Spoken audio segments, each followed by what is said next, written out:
Isang lalaki ang malubang nasugatan sa isa na namang aksidente sa motorsiklo sa Taytay, Rizal. Kaangkat ng lalaki ang dalawa niyang anak ng maganap ng aksidente. Si Emil Sumangin, naka-alerto 24 eksklusibo.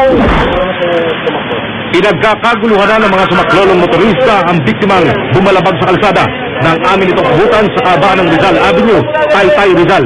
Ang biktima, nakikitang may mga sugat sa ulo at katawan, hindi gumagalaw at hindi rin nagsasalita.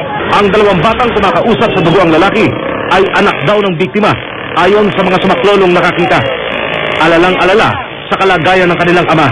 Kaangkas daw ang mga bata sa motorsiklo at tumilapon din sa kalsada ng maaksidente. Ilang minuto pa lumipas, dumating na ang Taytay Rescue.